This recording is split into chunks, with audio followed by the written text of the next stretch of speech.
Karena segala sesuatu yang instan, tanpa proses, tanpa kerja keras, itu tidak akan berlangsung lama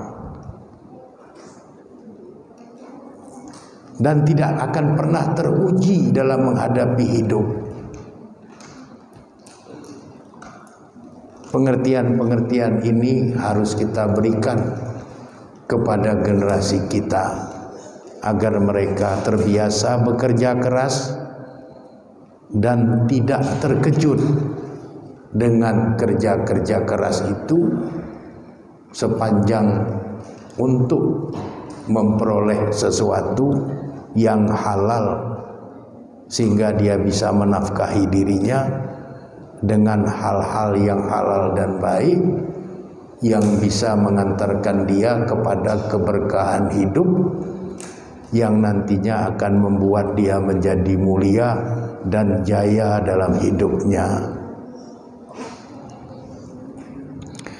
Di dalam surat Al-Mu'minun surat ke-23 ayat 51 Allah berfirman, ya ayyuhar rusul, wahai para rasul, kulu minat thayyibat, makanlah oleh kamu dari yang baik-baik. Jadi kenapa Nabi, para rasul bekerja keras? Dalam rangka memperoleh sesuatu yang dimakan itu adalah sesuatu yang baik. Dan di dalam ayat ini Allah tidak berfirman kulu thayyibat, tapi Allah berfirman kulu minat thayyibat. Apa maksudnya? Para mufasir memberikan penjelasan. Yang kita makan itu bukan hanya yang baik-baik, tetapi yang kita makan itu yang baik-baik, yang proses perolehannya juga dengan cara-cara yang baik. Sehingga kita lihatlah Nabi Daud alaihissalam itu raja besar. Apakah dengan kedudukan sebagai raja Nabi Daud lalu berpangku tangan, hidup bermalas-malasan? Jawabannya tidak. Nabi Daud tetap mencari rezeki dengan keahliannya mengolah besi. Beliau membuat baju besi, membuat peralatan-peralatan besi. Bukan karena beliau seorang raja kemudian hidup berpangku tangan, hidup bermalas-malasan, bukan. Kenapa seperti itu? Karena Allah memerintahkan kepada semua rasul, kulu minat thayyibat, makanlah oleh kamu sekalian minat thayyibat, yang baik-baik, yang diperoleh dengan cara yang baik juga. Wa'malu sholihan, dan beramallah kamu dengan amal yang soleh. Jadi kita diajarkan untuk bekerja keras. Semangat untuk bekerja keras itu harus kita gelorakan pada generasi kita, supaya generasi kita ini menjadi generasi yang tangguh,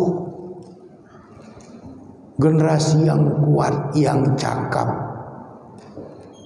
yang kokoh teguh dalam berbagai macam cobaan dan penderitaan hidup, karena kemampuan dan semangatnya dalam bekerja keras.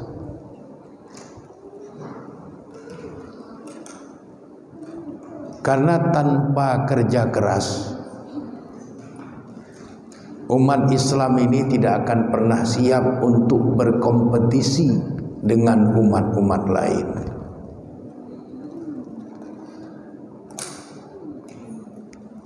Jadi bekerja keras, berbuatlah yang terbaik, kuntum khairu ummah ukhrijat linnas. Kamu itu umat terbaik yang ditampilkan di tengah-tengah kehidupan peradaban manusia. Dan itu semua tidak akan pernah nampak kalau semangat bekerja keras itu tidak ada.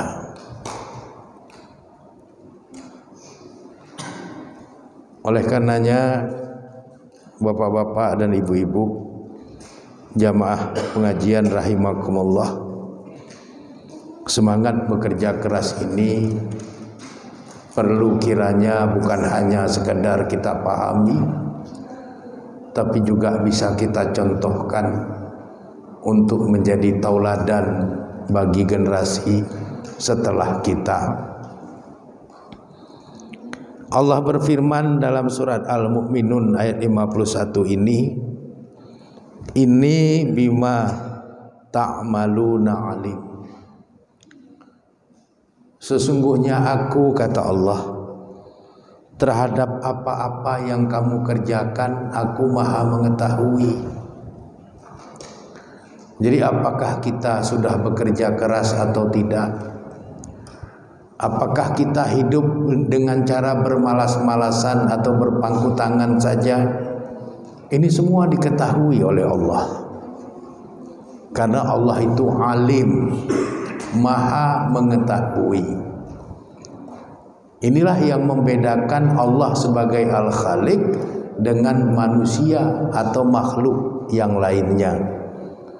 Manusia itu paling tinggi alamah, alim, kemudian alamah. Alim itu artinya berilmu, mengetahui. Alamah itu lebih berilmu, itu wilayah makhluk. Tapi kalau sudah alim, itu hanya milik Allah. Sehingga tidak ada aktivitas apapun yang dilakukan oleh makhluk yang Allah tidak mengetahui. Karena Allah itu alim, maha mengetahui segala-galanya.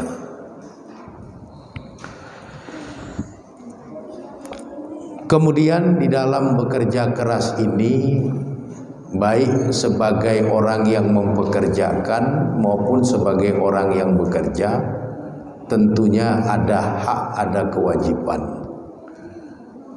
Ada hak dan kewajiban yang diatur dalam adab menurut pandangan Islam. Di antaranya dalam hadis yang diriwayatkan oleh Imam Ibnu Majah dari sahabat Abdullah bin Umar, Nabi bersabda, "A'atul ajiro, berikanlah oleh kamu upah ajrohu bagi para pekerja itu qabla ayyakhifa araquhu, sebelum keringatnya kering." Jadi kewajiban orang yang mempekerjakan itu adalah membayar upah sebelum keringat pekerja itu kering. Apa maksudnya? Maksudnya pekerja itu ada hak terhadap orang yang mempekerjakan. Orang yang mempekerjakan ada kewajiban untuk memenuhi hak para pekerjanya sesuai dengan akad, sesuai dengan ketentuan yang disepakati. Kalau pekerjaan itu sifatnya harian, begitu selesai sehari, tunaikanlah bayarannya. Kalau akadnya itu borongan, setelah selesai semua pekerjaan dengan baik, tunaikanlah hak para pekerja itu. Jangan sampai pekerja seperti pengemis dalam memperoleh hak-haknya. Karena kalau kita memperlakukan pekerja seperti pengemis, itu kita tidak paham dengan adab yang diajarkan di dalam Islam. Kemudian yang terakhir yang harus kita pahami bahwa Di dalam kerja keras kita itu ada hak-hak yang bukan hak kita. Sebagaimana yang Allah firmankan di dalam surat Az-Zariyat surat ke-51 ayat 19. Wa fi amwalihim haqqun lis-sa'ili wal mahrum. Di dalam harta-harta mereka itu ada hak orang yang meminta-minta dan orang miskin yang tidak meminta-minta. Jadi kita disuruh bekerja keras. Setelah kita memperoleh hasil, pahamilah bahwa tidak semua hasil itu menjadi hak kita. Ada hak-hak orang lain, ada hak-hak Allah di situ. Ada hak diri kita, ada hak istri kita, ada hak anak-anak kita, ada hak fakir, ada hak miskin, ada hak-hak Allah. Masjid membutuhkan, sarana ibadah membutuhkan, sarana pendidikan membutuhkan. Dalam rangka li'ila kalimatillah, meninggikan kalimah-kalimah Allah. Di situ ada hak-hak Allah yang harus kita berikan dari hasil kerja keras kita itu.